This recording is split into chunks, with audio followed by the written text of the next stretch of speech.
Shabbat Shalom, amados irmãos. Shabbat Shalom. Queridos, nossa porção de hoje, Parashá de número 16, Beshalar, que significa e enviou, ou quando enviou, ou ao enviar. Nós temos, está previsto em Shemot, Êxodo, capítulo 13, verso 17, ao capítulo 17, verso 16. Temos referência nos profetas, em Juízes, capítulo 4, versos 4 até o capítulo 5, 31. Referência na Brit Hadashah, vulgo Novo Testamento, em João capítulo 6, versos 22 a 40 e 1 Coríntios capítulo 10. Queridos, na porção anterior, a partir no capítulo 13, verso 8, eu gostaria só de rememorar: naquele mesmo dia, contará teu filho, dizendo: é isto que Adonai me fez quando saiu do Egito. Aqui existe uma ordem expressa e nós temos que ficar atentos em relação às ordens do Eterno. Nós recitamos o Shema no mínimo 2 vezes ao dia, recitamos hoje aqui na sinagoga, só que muitas vezes na prática nós nos esquecemos disso. Tu inculcarás a teus filhos, e delas falarás, assentado em tua casa, e andando pelo caminho, e ao deitar-te, ao levantar-te. Ou seja, a obrigação que nós pais temos de instruir os nossos filhos. Então, naquele mesmo dia, ou seja, na saída, aqui está descrevendo a saída, contarás a teu filho, dizendo: é isto que Adonai me fez quando saí do Egito, e será como sinal na tua mão e por memorial entre os teus olhos, para que a Torá, a instrução de Adonai, esteja na tua boca, pois com mão forte Adonai te tirou do Egito. Portanto, guardarás esta ordenança num determinado tempo, constantemente. Então, queridos, a partir do verso 17, começa efetivamente a nossa porção de hoje, porção Beshalar, quando enviou, ao enviar, e enviou, tendo o faraó enviado o povo, ou deixado ir o povo, Adonai não o levou pelo caminho da terra dos filisteus, posto que mais perto, pois disse: para que porventura o povo não se arrependa, vendo a guerra, e torne ao Egito. Então, logo de cara aqui nós vemos que não foi, a saída deles não foi para um caminho mais próximo, mais perto. Aparentemente quem olha assim, não, vai conduzir por aqui que é mais perto. Não, mas tinha características ali que o Eterno obviamente já sabia, do que ia acontecer caso fosse por esse caminho. E daí resulta, no verso 18: porém Adonai fez o povo rodear pelo caminho do deserto, perto do mar de juncos, ou vulgo aí Mar Vermelho, e arregimentados subiram os filhos de Israel do Egito.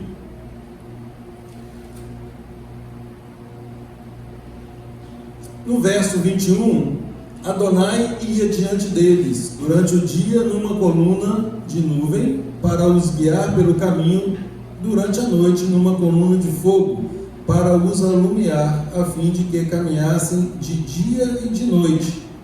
Nunca se apartou do povo a coluna de nuvem durante o dia, nem a coluna de fogo durante a noite. Ou seja, Adonai está conosco. Adonai estava com o nosso povo diuturnamente, fazendo-se representar aqui por uma coluna de nuvem durante o dia e de fogo à noite. Ele se fazia presente. E aí, queridos, no capítulo 14 nós temos a descrição da perseguição então de Israel e a passagem pelo meio do mar. Verso 15: disse Adonai a Moisés: por que clamas a mim?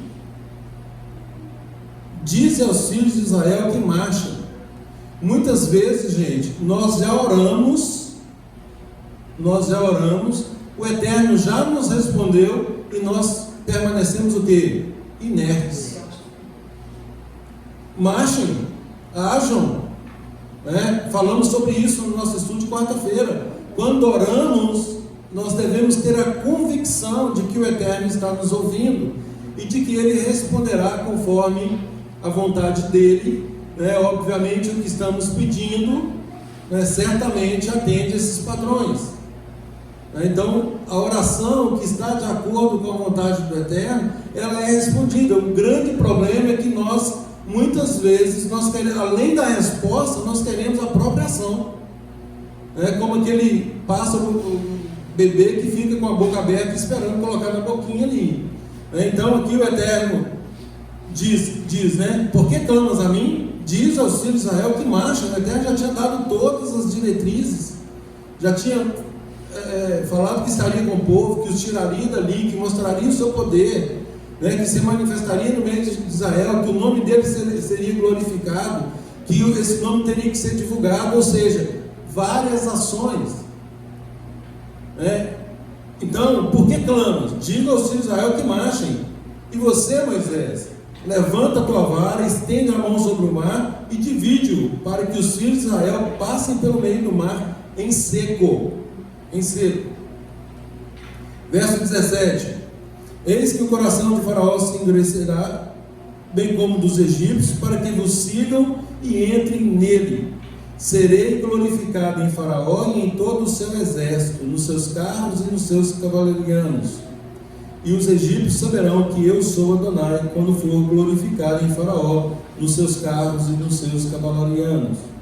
Então o anjo de Adonai, que ia adiante do exército de Israel, retirou-se e passou para trás deles. Também a coluna de nuvem se retirou de diante deles e se pôs atrás deles. E ia entre o campo dos egípcios e o campo de Israel. A nuvem era escuridão para aqueles, e para estes esclarecia a noite, de maneira que em toda noite este e aqueles não puderam aproximar-se.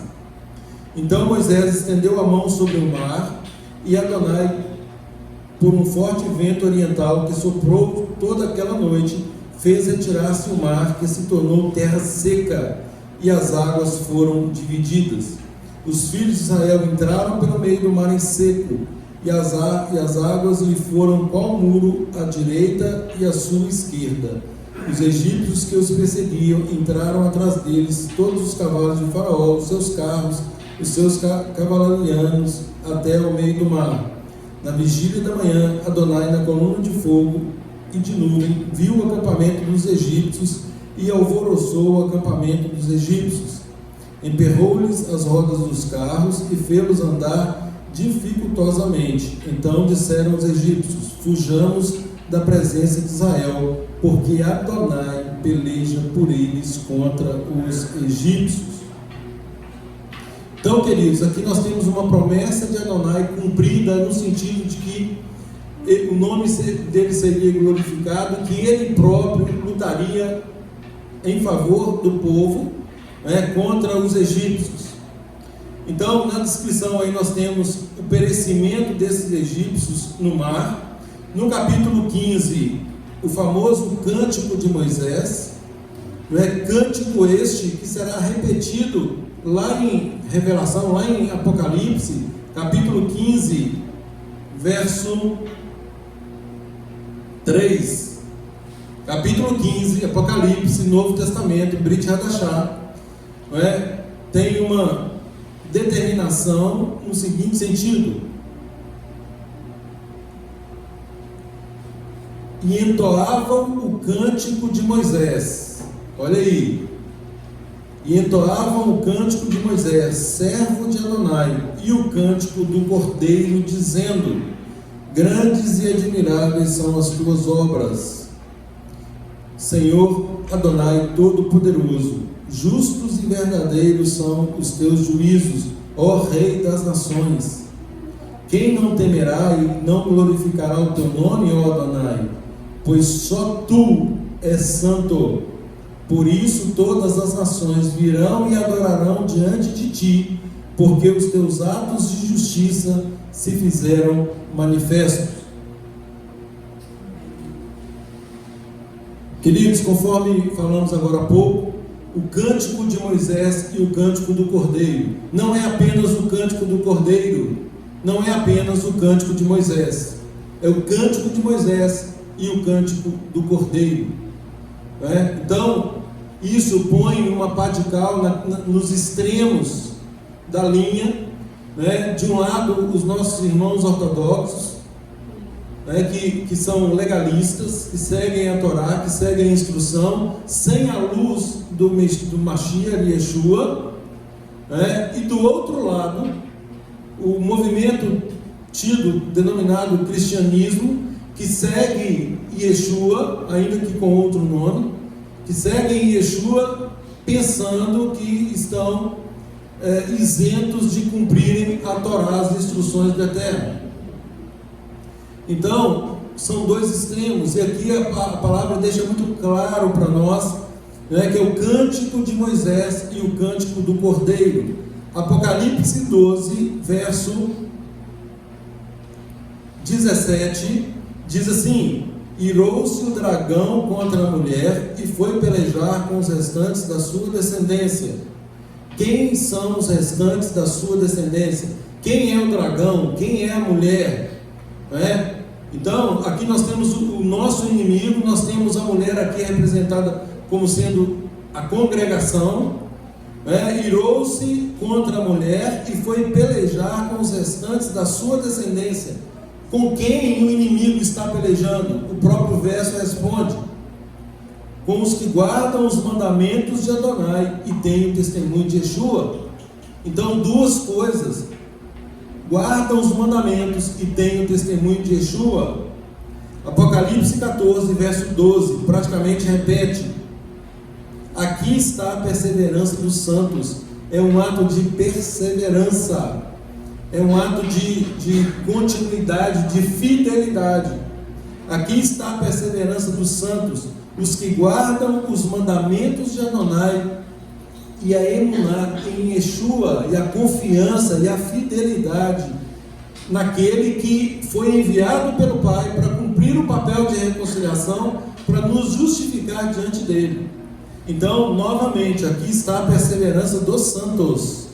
Santos aqui, gente, no sentido de aceitar essa justificação por meio do sacrifício de Yeshua. Então, todo aquele que aceita a justificação por meio do sacrifício de Yeshua e se compromete a fazer techuvá, o retorno, o que muitos chamam de conversão, e se comprometem a andar de acordo com as instruções do Eterno, esses são denominados santos. Então, qual é a perseverança dos santos? Continuar guardando as instruções do Eterno, os mandamentos, e testemunhar aí por meio da fidelidade em Yeshua.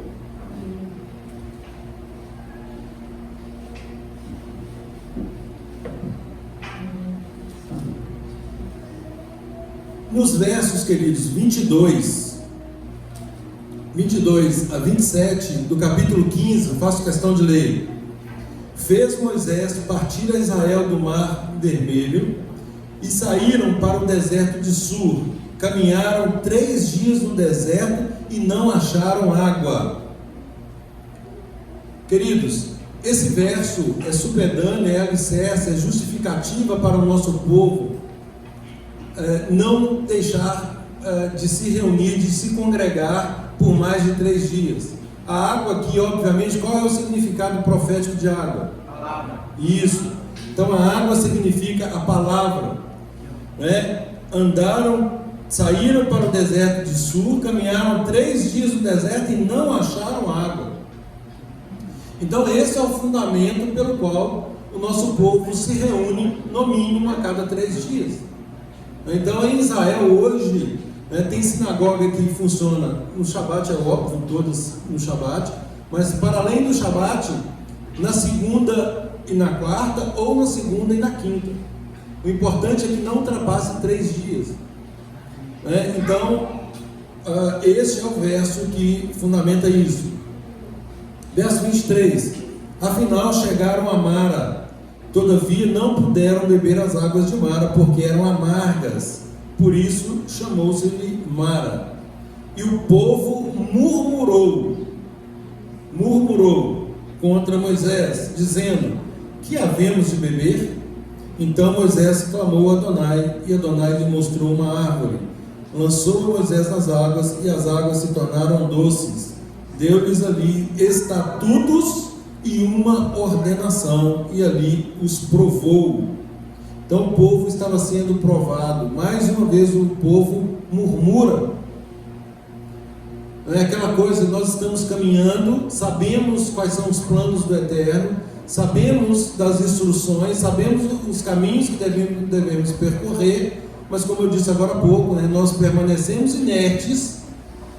O Eterno já nos garantiu ali a resposta, mas nós ficamos quietos, e muitas vezes, mais do que ficar quietos, nós murmuramos contra o Eterno.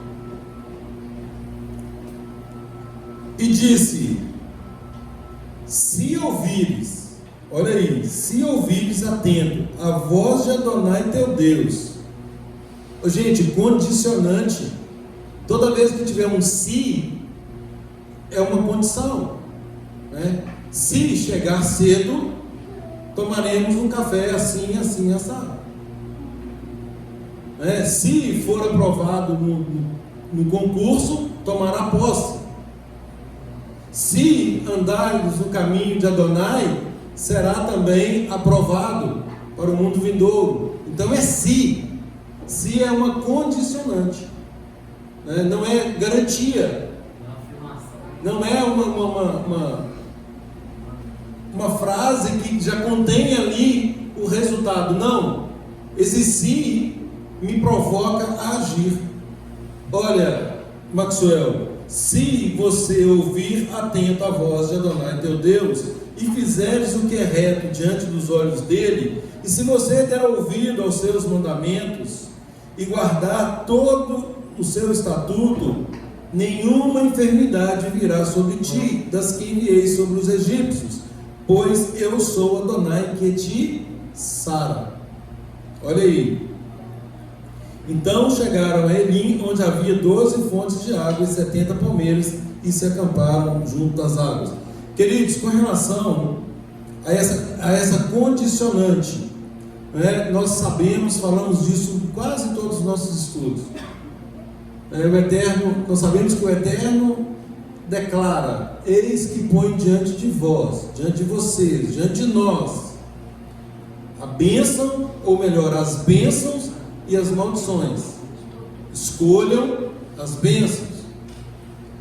Então, muitas vezes, a questão de doença, gente, ela pode ter vários fatores, mas alguns nós temos que checar.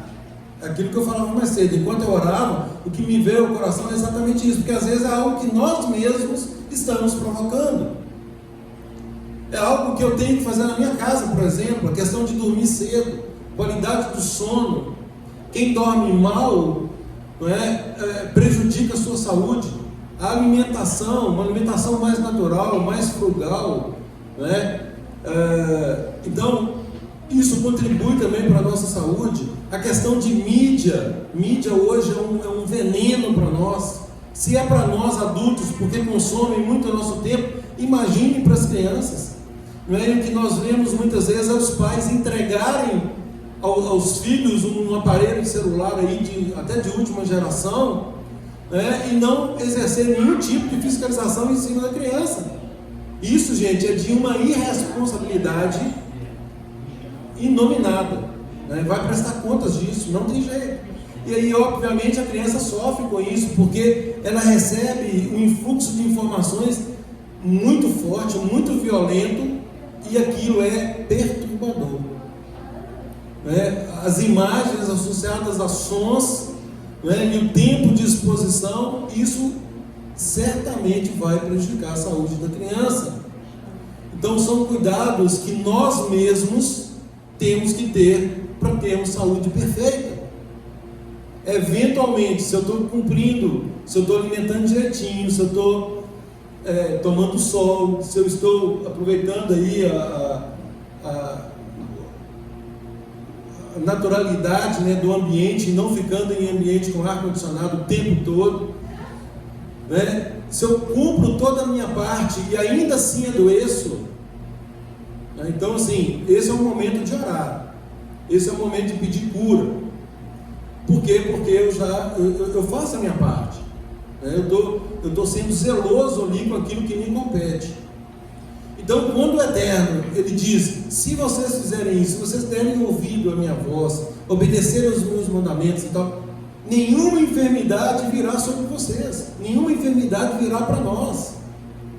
E nós sabemos que as maldições que já estão descritas, assim também como as bênçãos, as maldições são decorrentes da desobediência. Se nós obedecermos, isso não vem para nós. Isso é para rebelde. Isso é para quem não está nem aí para a instrução do Eterno. Agora nós estamos aqui estudando, aprendendo, né, clamando ao Eterno para que nos revele a sua vontade. E diga-se, não há revelação fora da palavra. A palavra já está aqui de capa a capa, fechada. Revelar, gente, é tirar o véu. Muitas vezes nós olhamos e nós não enxergamos. Então esse é o momento de pedirmos ao Eterno, por meio do Ruach HaKodesh, por meio do Espírito dele, Espírito do Santo, que nos ajude a compreender as Escrituras, que nos ajude a obedecer. Essa é a função do Ruach HaKodesh. Ezequiel capítulo 36, versos 26 seguintes. Então o Eterno nos dá o Espírito dele para que nós obedeçamos. Tem como receber o Espírito do Eterno sendo rebelde? Não tem, não tem.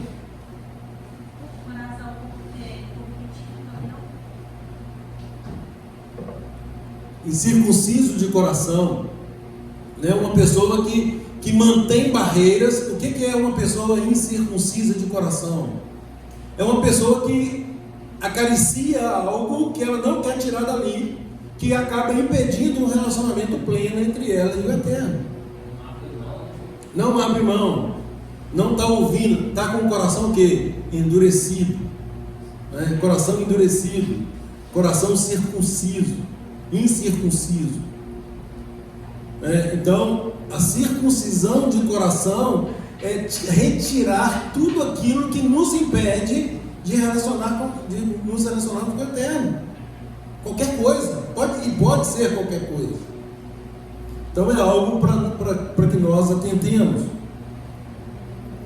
No capítulo 16, queridos, nós temos aqui o Eterno mandando o alimento do céu, né? O famoso maná.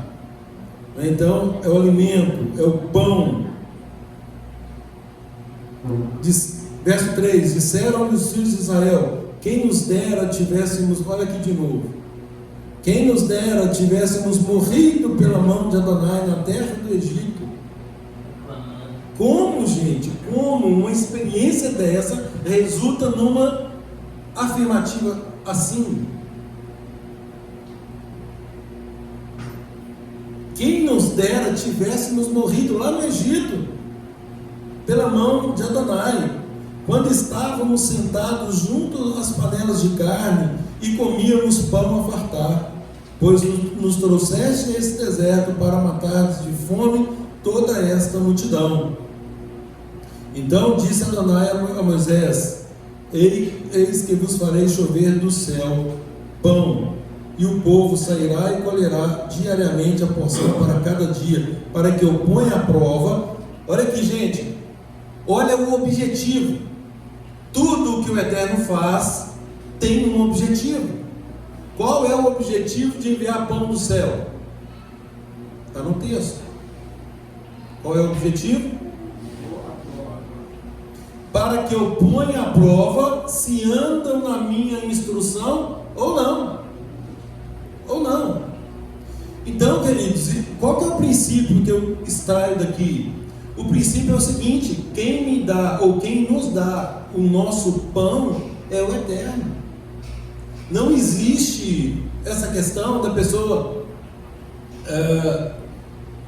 pensar que ela própria é que vai colocar o pão na mesa, ao ponto de transgredir a lei do Eterno para justificar essa conduta. É óbvio que nós temos que trabalhar, e aliás o princípio que é esse, né? Para evitar o ócio. O Eterno, a palavra nos admoesta o tempo todo contra o ócio, contra a preguiça. E aliás, Rabino Shaul, Paulo, lá na frente ele fala: aquele que não trabalha, que não coma. Então, para que nós tenhamos o nosso pão, nós temos que trabalhar. Agora, quem nos dá o trabalho, quem nos dá a provisão? É o Eterno.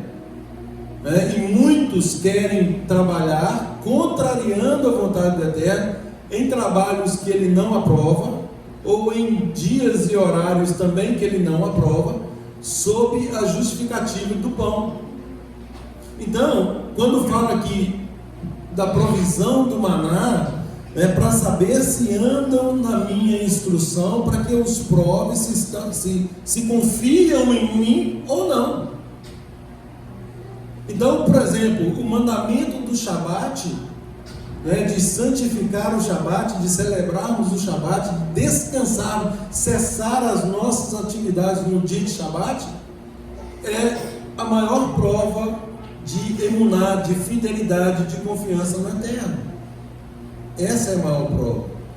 Por quê? Porque eu sei que o Eterno é quem nos dá a todos a provisão. Ele é quem vai nos proporcionar um trabalho que nos permita colocar o pão na nossa mesa sem precisar de transgredir a instrução dele. Então o Shabat é para celebrar, é para santificar, é para nos deleitarmos nele, um momento de relacionamento mais intenso com ele, um momento de edificação entre o corpo, entre a congregação, um momento único na semana. E aliás, está contido em Levítico 23 como sendo santa convocação. A primeira santa convocação é o Shabat. E estas são as minhas festas. A primeira delas é o Shabat, demonstrativo de confiança, demonstrativo de fidelidade. Eu confio que o Eterno me dará provisão, serei fiel, não transgredirei a lei do Shabat.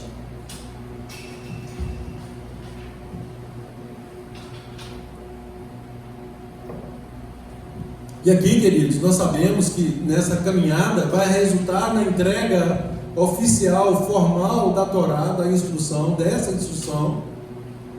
Isso tudo aqui vai ser formalizado, sendo que o Shabat ele é formalizado pelo próprio Eterno, com o dedo dele, ele próprio escrevendo, como está lá em Êxodo 20. Então o próprio Eterno escreve nas tábuas o que nós chamamos de as 10 palavras, e que outros segmentos denominam os 10 mandamentos. Então nós temos ali no quarto mandamento, na quarta palavra: lembra-te do dia de Shabat para o santificar. Lembra-te, vale lembrar também que nós estamos lendo aqui num contexto de mais de 400 anos de escravidão, num contexto que escravidão, gente, obviamente, eles não poderiam guardar o Shabat onde eles estavam, eles eram escravos. Então eles estavam ali no mundo, sujeitos à lei do mundo, não guardando o Shabat. Mas agora o Eterno os liberta, o Eterno os libertou. Agora você não está mais no mundo, estou te tirando do Egito, percebe? Estou te tirando do Egito, agora você não anda mais segundo o curso do Egito, agora é o meu reino, agora você vai seguir as minhas instruções. Nas minhas instruções está ali: lembra-te do dia de Shabat para o santificar. Cesse as atividades no Shabat. Celebre esse dia, celebre, jubile-se. Se fizermos isso, Isaías 58, 13 e 14, tem ali promessas maravilhosas para quem cumpre o Shabat. Isaías, gente, do capítulo 56 até o 58, maravilhoso, acerca do Shabat, e abarcando todas as pessoas. Para quem diz assim, isso é só para Israel, isso é só lá em Israel.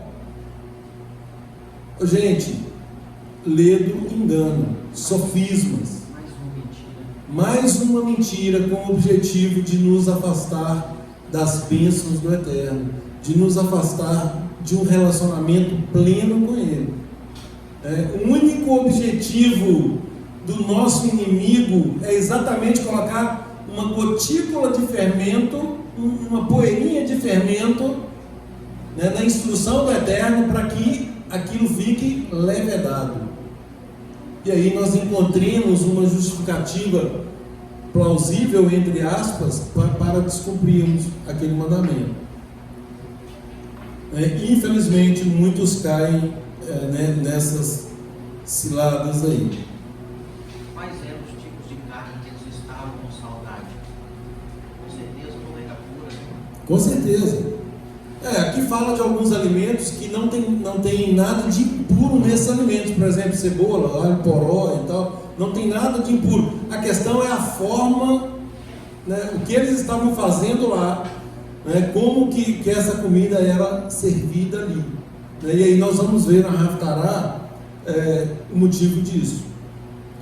Tá? Então segue, queridos, aqui a questão do povo recolhendo o maná, e todos nós sabemos, em função desta fidelidade do Eterno, de nos dar a provisão em qualquer dia da semana, que se colhesse o maná, além do necessário, o maná estragava no Shabat, ou seja, na sexta-feira, porque era autorizado pelo Eterno para fazer cessar a atividade no Shabat.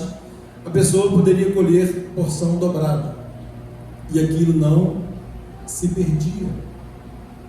Então, mais uma vez, um ato miraculoso, que o Eterno permitiu aos nossos irmãos experienciar.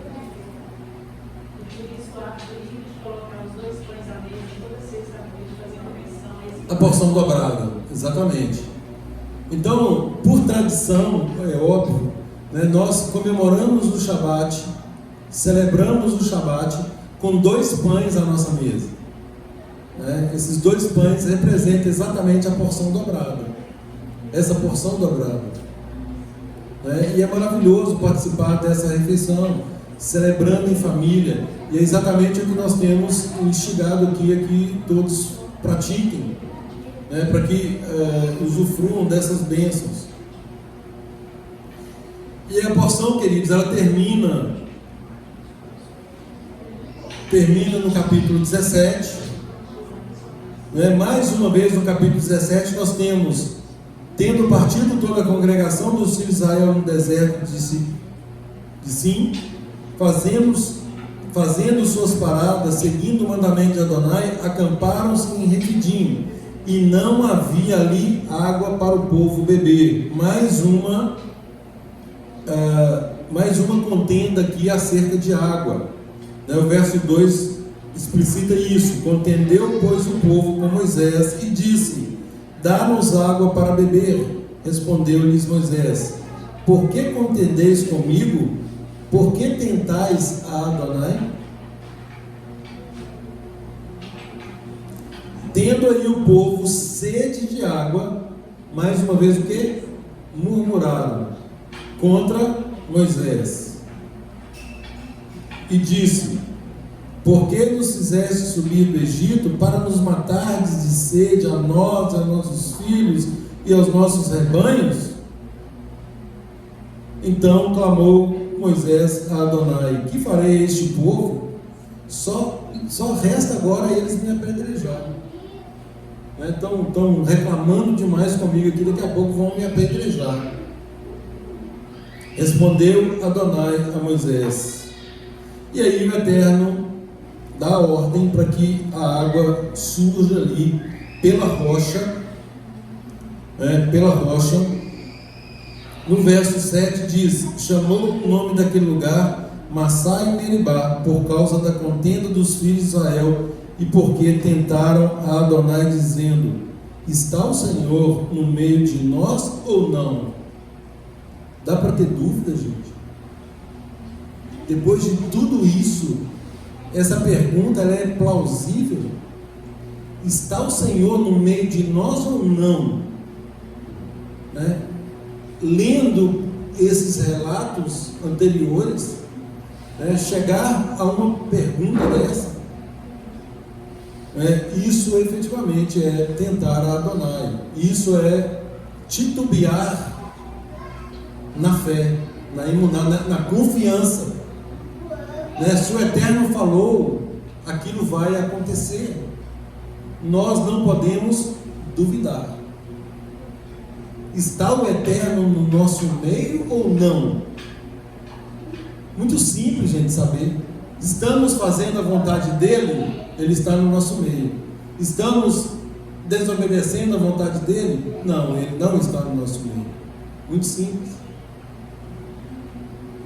O tempo todo eles murmuravam, o tempo todo. E termina a porção, queridos, com a questão de Amaleque, né, pelejando ali contra Israel. Então, essa é a porção de hoje. Eu gostaria de enfatizar com os irmãos a Haftará, porque efetivamente são muitos textos, né, mas nós vamos focar em 1 Coríntios capítulo 10, abra, por favor.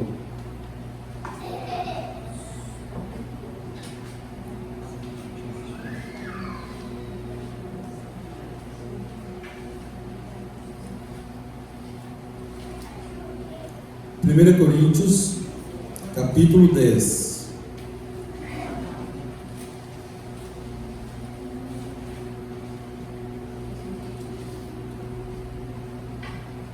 Ora, irmãos, não quero, gente, mais uma vez, né, toda leitura ela requer uma análise prévia. O que eu estou lendo? Bom, estou lendo aqui uma carta do Rabino Shaul, Paulo, né? Então, no capítulo 1, Paulo faz ali a introdução. Paulo, chamado pela vontade de Adonai para ser apóstolo de Yeshua, o Messias, e o irmão Sóstenes, a congregação de Adonai que está em Corinto, aos santificados em Yeshua HaMashiach, chamados para serem santos, com todos os que em todo lugar invocam o nome do nosso Senhor Adon Yeshua HaMashiach, Adon deles e nosso, graça a vós e paz da parte de Adonai, nosso Pai, nosso Adonai, grande Senhor, e do Senhor Adon Yeshua HaMashiach.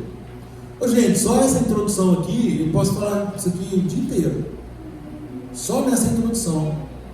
Então nós leremos agora o capítulo 10 com isso em mente. Então, com o que em mente?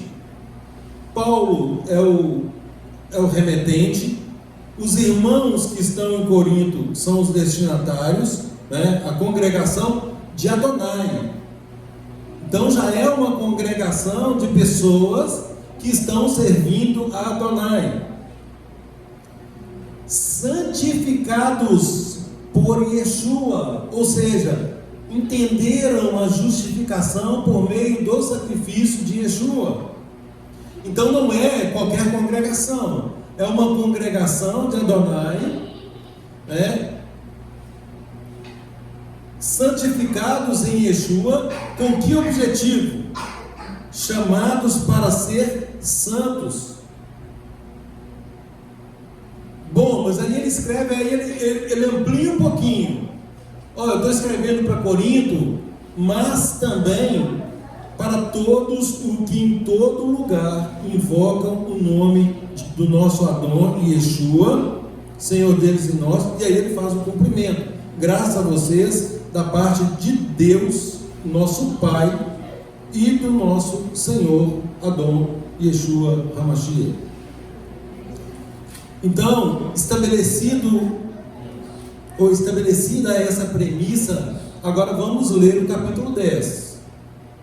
Capítulo 10, que é a Hafará de hoje. Ora, irmãos, não quero que ignoreis que nós... Então, Paulo, ele é o quê? Judeu. É um rabino. Estudado ali, formou-se ali aos pés de Gamaliel. Um expert da lei, um doutor da lei. Alguém que conhece ali a vontade do Eterno de ponta a ponta. Ao ponto de ele admoestar Timóteo e tantos outros a continuarem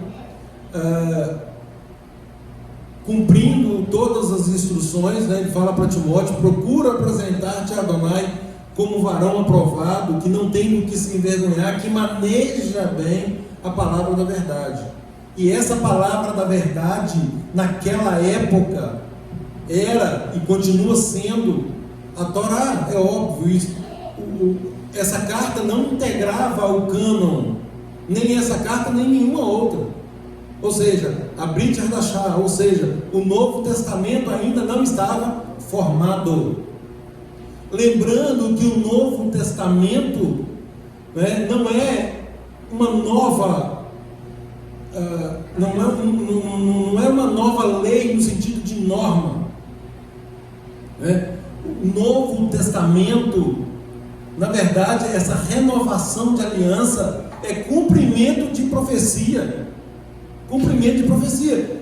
Jeremias 31, de 31 a 33. Eis que vem dias, diz Adonai, que farei, ou melhor, que renovarei a minha aliança. Isso está em Hebreus 8 também, gente. Brit Hadashah, Hebreus 8. Cumprimento de Jeremias 31. Eis que vem dias, diz Adonai, que farei uma nova aliança com qualquer um? Não, com a casa de Israel e com a casa de Judá. Então, inicialmente, né, o Eterno estava colocando ali ordem na casa. E aqui Paulo, já nesse processo de proclamação, de divulgação do papel de Yeshua, de reconciliação, Paulo aqui agora ele já amplia. Estou falando para vocês, congregação de Adonai, santificados, justificados pelo Mashiach, chamados para serem santos, e para todos os outros, quem aderir, né, o estudo de Efésios capítulo 2 também é muito claro acerca disso. Qualquer pessoa, em qualquer nação, hoje eu falei aqui, estava falando com Josué, Atos 10, versos 34 e 35, o Eterno não faz acepção de pessoas. Qualquer pessoa que aderir ao pacto e cumprir ali as instruções dele, ele o terá como filho, como membro da família. Então, a Brit Hadashah, vulgo Novo Testamento, só vale para quem integrar essa família.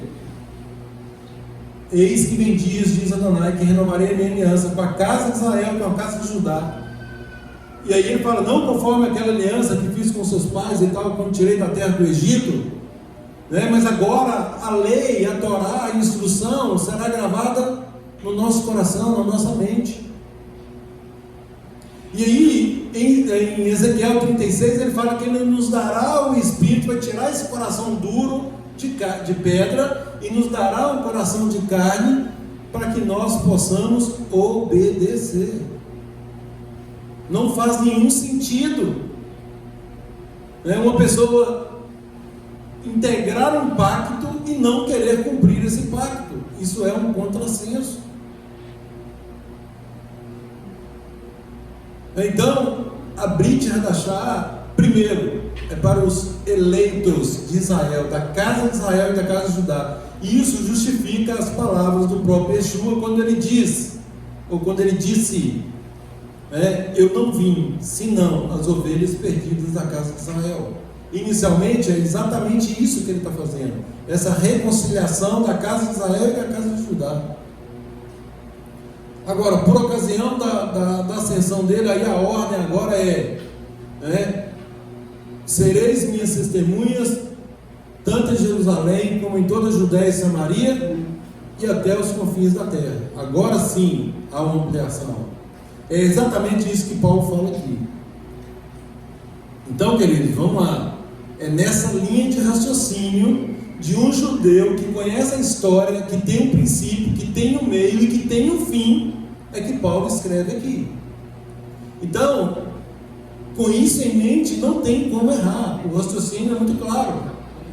Vamos lá. Ora, irmãos, não quero que ignoreis que nossos pais estiveram todos sob a nuvem. Acabamos de ler que o Eterno ia diante do nosso povo, de dia numa nuvem e de noite numa coluna de fogo. Então nós não ignoramos isso. Paulo está dizendo. Gente, tem como alguém compreender só essa primeira parte aqui sem conhecer a Torá, sem conhecer o que está escrito lá em Êxodo 13, a partir do verso 13, do capítulo 13 até o 17? Não tem. Como a pessoa fala que hoje é só o Novo Testamento? E isso aqui é só um vislumbre, né? Um nada perto do todo que o Eterno quer sistematizar. Então, querido, não quero que ignoreis isso. Nossos pais estiveram todos sob a nuvem, todos passaram pelo mar. Olha aí, Evandro, todos passaram, tendo sido todos batizados, assim na nuvem como no mar, com respeito a Moisés. Gente, toda vez que ele fala assim, com respeito a Moisés, o que Paulo está querendo dizer aqui?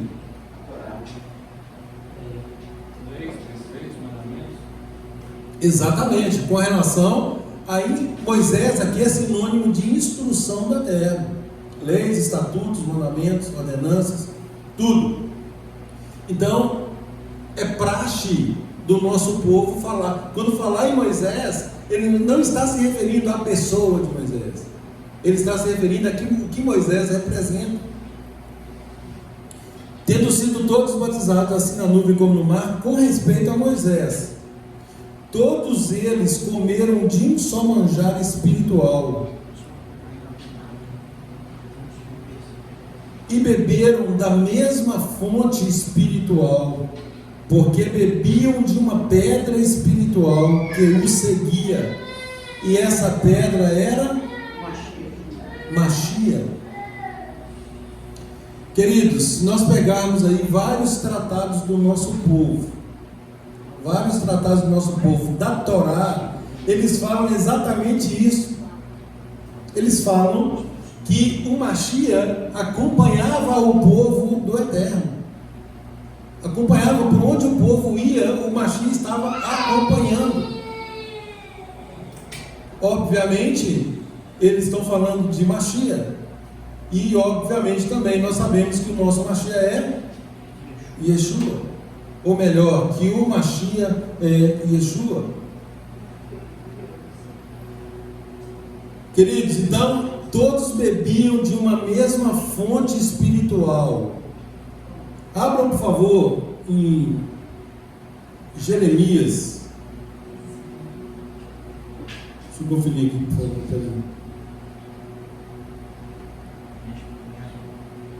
Acho que é Jeremias 2,13. Confere aí, por gentileza. Não, 2,13. Jeremias 2,13. Quem achar, lê, por favor. Pois o meu povo fez duas coisas más. Presta atenção, gente. O meu povo fez duas coisas más. Pois não, gente. Abandonaram a mim, achando que Adonai. Abandonaram a quem? Adonai. Quem é Adonai? A fonte de água viva. Presta atenção. Duas coisas más o meu povo fez. Primeiro, abandonaram Adonai, que é a fonte das águas vivas, mas o quê? E cavaram cisternas rachadas, que não podem reter água. E cavaram cisternas rachadas, rotas, que não retêm a água. O que isso significa? Buscando encher a alma com coisas vazias. Recurso próprio. Vontade própria. Duas coisas mais o meu povo fez. É sempre a questão da independência, né? Exatamente. Escolher também seguir doutrinas de homens, né? Tudo que estiver fora do padrão do eterno, que é a fonte de águas vivas, e fizeram-se. Se eu tenho uma fonte, para que eu vou fazer uma cisterna? Uma cisterna que não retém água. Eu não consigo guardar, eu não consigo ter isso comigo. É rota, ela é rachada, ela vai embora. Flui, se perde. E aqui não está falando do gentil, que tem todos os tipos de forma de cultos aí estranhos, agora está falando do povo dele. Sem dúvida. Duas coisas o meu povo fez. Me abandonaram. Abandonaram a Adonai. Então, queridos, a fonte de água, das águas vivas é quem? Yeshua. Adonai. A fonte é Adonai, você acabou de ler. Lê de novo, está com ele aberto aí? Sim. Vamos lá. Mas o meu povo fez duas coisas más. Abandonaram A mim. a fonte de água viva. Pronto. Então o Eterno dizendo que Ele é a fonte de águas vivas. Queridos, vocês se lembram do episódio de João 4, a partir do verso 1 até o 15. Não vou ler porque é extenso. Mas é aquele episódio de Yeshua com a samaritana. Que o contexto ali todos conhecem. O que interessa é: todo aquele que beber desta água ficará novamente com sede. Quem beber da água, Yeshua falando para a samaritana, prestem atenção. Quem beber da água que eu lhe der, nunca mais ficará com sede. Mas a água que eu lhe der se tornará nele uma fonte de água que borbulha para dar vida eterna. Qual a água que Yeshua está oferecendo aqui? Hã? Gente, conseguem captar isso? Tá claro? Yeshua disse assim, lá em João 12:50, eu não vim fazer a minha própria vontade, sim a vontade daquele que me enviou. Eu estou aqui cumprindo o mandamento do meu Pai. No princípio era o verbo, a palavra do Eterno. Lá em Apocalipse fala que Yeshua é a palavra. Agora, por que ele é denominado a palavra? É exatamente por causa da fidelidade de cumprimento da vontade do Pai. E o que Ele quer nos dar, é exatamente isso, é aquilo que Ele fez. Exato. Uma coisa interessante que a palavra ela é uma representação da realidade. Sem dúvida. É o que fala. Então Yeshua vira para essa mulher. Primeiro teve lá o embate racial, gregário ali, samaritano não combinar com o judeu. E aí Yeshua, sendo judeu, pede a água para um samaritano. E ela própria diz assim: mas como assim? Você é judeu e está pedindo água para mim que sou samaritano? Não podia. Isso é mandamento? Não, era uma regra humana. Por conta de episódios humanos, criou-se uma norma, entre aspas, de um não conversar com o outro. E aí ele fala assim: se tivesse sabido da dádiva gratuita de Adonai, e quem é que te diz, dá-me de beber, tu lhe terias pedido e ele teria dado água viva. Água viva. E aí ele explica: todo aquele que beber desta água, da água do poço ali, ficará com sede novamente.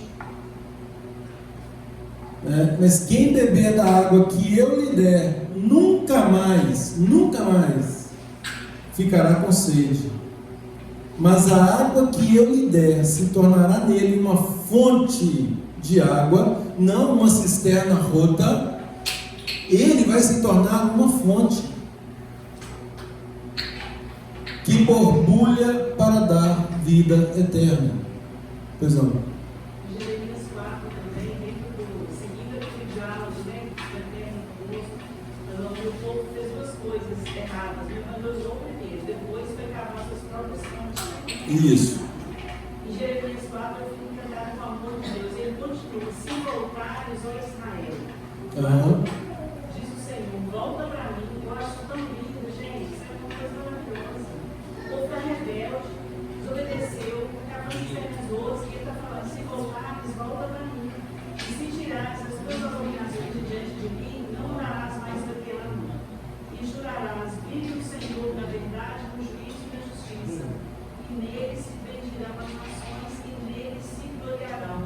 Aí no 4 diz: circuncidai-vos ao Senhor, e tirai o prepúcio do vosso coração, homens de Judá e habitantes de Jerusalém, para que o meu furor não venha sair como fogo e arda de modo que não haja quem não pague, por causa da malícia das vossas obras. Ele sente amor, mas ele é justo também, como diz lá. Exatamente. Se a gente for por isso também. Adilson. Pois é. Então, assim, fazendo uma analogia, Yeshua seria o poço que contém a água viva, que é Adonai.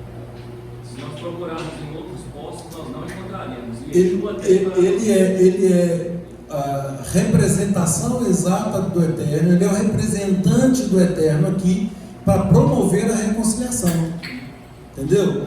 Então, a palavra diz o quê? A palavra diz que o Eterno, Adonai, estava em Yeshua reconciliando consigo o mundo. Então, a reconciliação com o Eterno. E Yeshua vem cumprir esse papel. Então, ele cumpre o papel de reconciliação, né, com o Eterno. Agora, para que isso seja cumprido, obviamente, tem que passar pelo sacrifício dele. Nós temos que aceitar esse sacrifício, a nossa justificação. Só assim é que vai haver a reconciliação. Por quê? Porque o Eterno, o Pai, é absolutamente santo. Ninguém pode chegar na presença dele. E hoje, quando nós oramos para Ele, nós só podemos fazê-lo em nome de Yeshua, exatamente por isso. Porque seria muita audácia e um risco muito grande fazer uma oração por conta própria. Temos méritos. Então nós temos um mediador, é por isso que a palavra fala: há um só Deus, há um só Deus e um só mediador. Gente, a palavra é muito clara: há um só Deus. Opa, mas você não pode ir direto, não, tem um mediador, e só existe um mediador, não dois. Não tem Maria, não tem José, não tem nada, só Yeshua. Há um só Deus, Shema Israel Adonai Eloheinu Adonai Echad. Ele é um e único. Há um só Deus e um só mediador, Yeshua. Então, quando ele fala que ele vai dar água viva para ela, é exatamente restabelecer o relacionamento, essa reconciliação para a obediência plena. Ou seja, se eu aceito o sacrifício, eu sou justificado. Se eu sou justificado, eu estou o quê? Habilitado. E agora aí sim, agora eu começo a beber água da fonte. Então, e essa água que vem da fonte, porque é nos dada por meio de Yeshua, ela começa a jorrar dentro de nós. Para quê? Para a vida eterna. Agora, como? Obviamente, mediante as nossas ações. Vai nos conduzir agora, na nossa trajetória, de caminhada em caminhada. Paulo fala, vamos para frente, gente. Prossigamos rumo ao alvo, rumo ao prêmio da soberana vocação em Yeshua. Então, esse é o nosso trajeto. Nós já temos um trajeto certo e nós somos chamados a prosseguir nesse trajeto. E tem advertência: não retrocedam. Nós não somos os que retrocedem. Então nós continuemos progredindo, recebendo essas. Uma vez feita essa reconciliação, nós vamos receber águas vivas para que jorrem dentro de nós. Esse é o que está descrito no Salmo 19. O prazer que eu tenho em beber dessa água. Isso Isso me refrigera. Davi fala sobre isso, Salmo 1 também.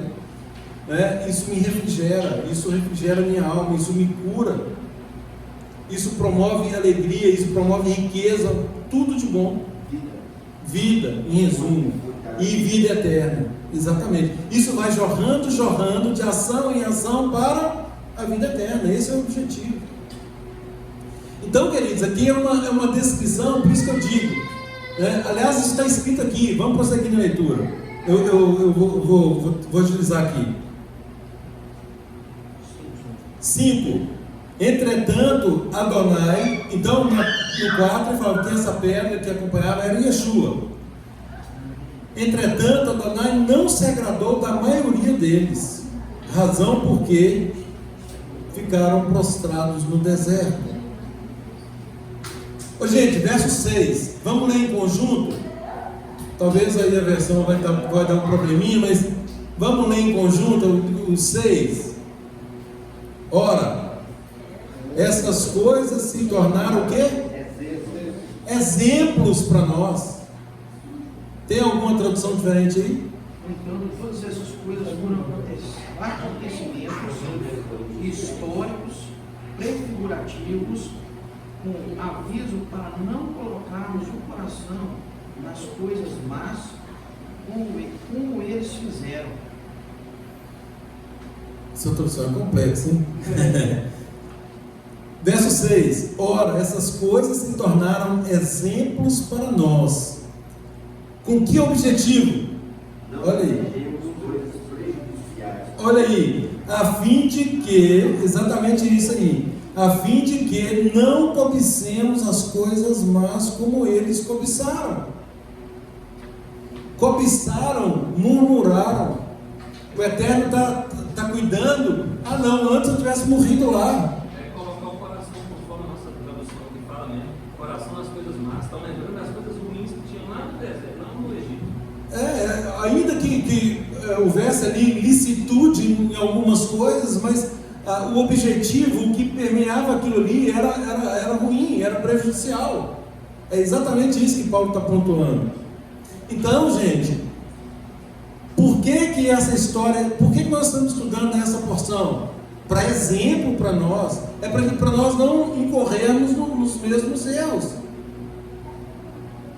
Tudo que outrora foi escrito para o nosso ensino foi escrito a fim de que pela paciência e pela consolação das Escrituras nós possamos ter esperança. Esse é o objetivo.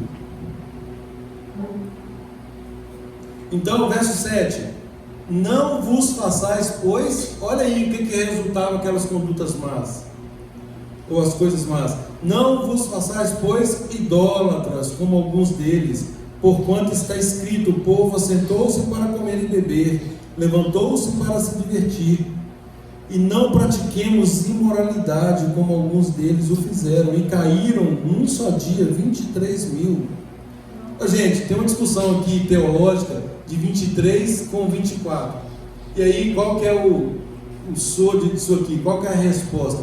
Paulo está especificando num só dia 23. E aí o total que apresenta em outro texto é 24. Mas ele é específico. Num só dia morreram 23. Dando a entender que no dia seguinte morreram mais 1.000. Fato é, queridos, que não há contradição. Falávamos sobre isso hoje.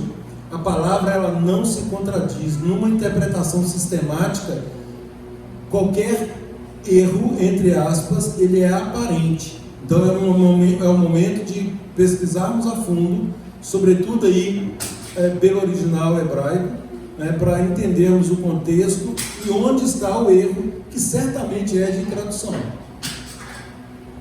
Nunca de conteúdo, sempre de tradução.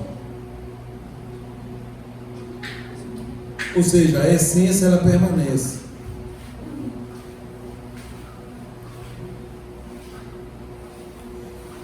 Verso 9: não ponhamos Adonai à prova, como alguns deles já fizeram e pereceram pelas mordeduras das serpentes. Olha aí, gente, nem murmureis. Murmuração. Gente, você quer algo mais incômodo do que murmurar? É terrível. terrível, a murmuração é terrível. Né? Num contexto de confiança e fidelidade, nesse binômio que é sinônimo de fé, confiança, fidelidade, não cabe, não tem espaço para murmuração. E a tradução diz o seguinte: não sejam queixosos. Então, uma pessoa queixosa é exatamente essa pessoa que fica toda hora ali reclamando, murmurando, se queixando. A minha versão diz assim: e não coloquemos o Mashiach à prova, como alguns deles, que foram mortos por serpentes. Aí fala, né? Então, aqui é Adonai, né? Então,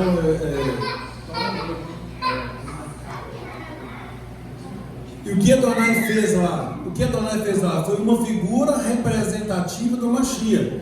O levantar a serpente para que as pessoas olhassem para ela. O que significa a serpente levantada? Ali no deserto, ele estava prefigurando o quê? O sacrifício de Yeshua. Isso, Yeshua no madeiro. Isso, Yeshua no madeiro. Então, olhassem para aquilo ali, era curado das mordeduras. Da mesma forma que para quem olha para o sacrifício do Mashiach, entendendo obviamente todo o contexto, é justificado.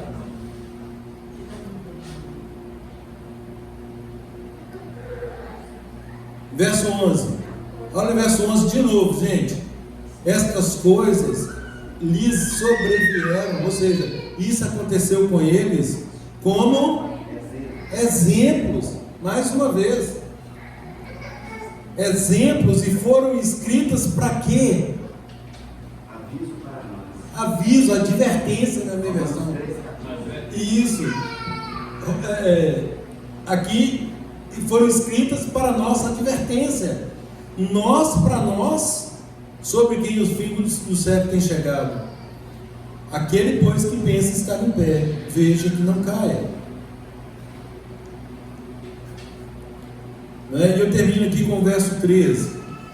Não vos sobreveio tentação que não fosse humana, mas o Eterno, Adonai, é fiel e não permitirá que sejais tentados além das vossas forças.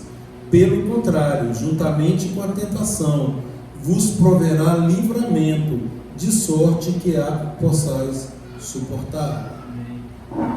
Então, queridos, a promessa do Eterno, que mandaria o povo, que tiraria o povo da escravidão, né? Desde o princípio, isso ficou muito claro. E o Eterno não descansou enquanto não cumpriu. E tudo mais foi o que? Tentação. E aqui diz o que? Não há tentação por meio do Eterno. Toda tentação ela é humana. E Tiago fala sobre isso. Ele fala que nós somos tentados por meio de cobiça, coisas que nós estamos cobiçando, por sentimentos ruins, né? E aquilo vai criando um ambiente até gerar o pecado, até se consumar. Então não vos veio tentação que não fosse humana, mas o Eterno é fiel e não permitirá que sejais tentados além das vossas forças. Vem uma tentação humana, ou melhor, né, porque isso acaba sendo pleonasmo. Vem uma tentação, o que nós devemos fazer? Suportar. Nós temos que vigiar, suportar. Por quê? Porque o Eterno vai nos livrar. A palavra diz isso. Ele vai nos dar livramento. Agora, se nós titubearmos, nós sucumbiremos, né? Oi? O Eterno nos livrará dessa tentação do inimigo e resistir ao Satanás e fugirá de vós, exatamente. Queridos, eu termino com o texto de Apocalipse 22, 17. O Espírito e a noiva dizem: venha, e quem ouve, diga: venha. Quem tem sede, venha. Quem quiser, tome de graça a água da vida. E essa água da vida, ela só é nos dada por meio de Yeshua. É por isso que Yeshua fala: se você soubesse quem está falando com você. Eu posso te dar uma água que, se você tomar, você nunca mais vai tornar a ter sede. E essa água vai se tornar para você fonte que vai jorrar até a vida eterna. Que o Eterno nos abençoe, que o Eterno continue guiando todos os nossos passos, que nós, queridos, tenhamos verdadeira alegria, prazer em estudar e colocar em prática aquilo que o Eterno tem nos colocado à disposição. Não desprezemos aquilo que o Eterno tem feito no nosso meio. Shabbat Shalom a todos.